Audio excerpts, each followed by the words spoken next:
আসসালামু আলাইকুম ওয়ারহমতুল্লাহি ওয়াবারাকাতুহু। AMKS Islamic চ্যানেলে স্বাগতম। হজরত সুলাইমান ও দাউদ আলাইহির আশ্চর্য বিচারের গল্প। একদা দুইজন লোক হজরত দাউদ আলাইহির কাছে বিচারপ্রার্থী হয়ে উপস্থিত হয়।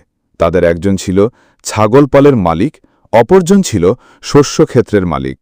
শস্যক্ষেত্রের মালিক ছাগলপালের মালিকের বিরুদ্ধে অভিযোগ করল যে তার ছাগলপাল রাত্রিকালে আমার বাগানে চড়াও হয়ে আমার শস্যক্ষেত্র সম্পূর্ণ বিনষ্ট করে দিয়েছে, কিছুই অবশিষ্ট রাখেনি।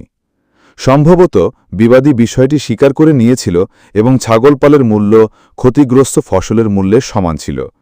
তাই তিনি রায় দিলেন যে ছাগলপালের মালিক তার সমস্ত ছাগল শস্যক্ষেত্রের মালিককে অর্পণ করুক। বাদী ও বিবাদী উভয়ই রায় মেনে নিয়ে তার আদালত থেকে ফিরে যাচ্ছিল।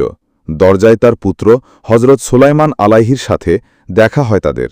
তিনি মোকদ্দমার রায় সম্পর্কে জিজ্ঞেস করলে তারা তাকে রায় শুনিয়ে দেয়। তখন সুলাইমান আলাইহি বললেন, আমি রায় দিলে তা ভিন্ন রূপ হতো এবং উভয় পক্ষের জন্য তা উপকারী হতো।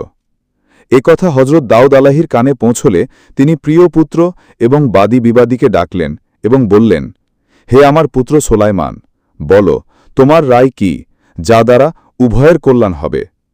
সুলাইমান আলাইহি বললেন, সাময়িকভাবে দুজনের মালিকানা একে অপরকে দিয়ে দেয়া হোক, অর্থাৎ ছাগলপাল বাগানের মালিককে দিয়ে দেয়া হোক, সে এগুলোর দুধ, পশম ইত্যাদি দ্বারা উপকৃত হোক, এবং বাগান ছাগলপালের মালিককে অর্পণ করা হোক, সে তাতে চাষাবাদ করে শস্য উৎপন্ন করবে। যখন শস্যক্ষেত্র ছাগলপালে বিনষ্ট করার পূর্বের অবস্থায় পৌঁছে যাবে, তখন শস্যক্ষেত্র বাগানের মালিককে এবং ছাগলপাল ছাগলের মালিককে প্রত্যর্পণ করা হবে। এভাবে বাগানের মালিক ফিরে পাবে তার শস্যক্ষেত্র, আর ছাগলপালের মালিক ফিরে পাবে তার ছাগলপাল। হজরত দাউদ আলাইহি সিদ্ধান্তটি খুবই পছন্দ করলেন এবং নিজের সিদ্ধান্ত প্রত্যাহার করে নিজ পুত্র সুলাইমান আলাইহির অধিকতর বিজ্ঞজনোচিত সিদ্ধান্তই বহাল রাখলেন। ওই সময় হজরত সুলাইমান আলাইহির বয়স হয়েছিল মাত্র 11 বছর। প্রসঙ্গে পবিত্র কুরআনে আল্লাহ তাআলা ইরশাদ করেন, হে প্রিয় নবী, স্মরণ করুন দাউদ ও সুলাইমানকে, যখন তারা শস্যক্ষেত্র সম্পর্কে বিচার করছিলেন। তাতে রাত্রিকালে কিছু লোকের মেষ ঢুকে পড়ছিল। তাদের বিচার আমার সামনে ছিল। অতঃপর আমি সুলাইমানকে সে ফায়সালা বুঝিয়ে দিয়েছিলাম এবং আমি উভয়কে প্রজ্ঞা ও জ্ঞান দিয়েছিলাম।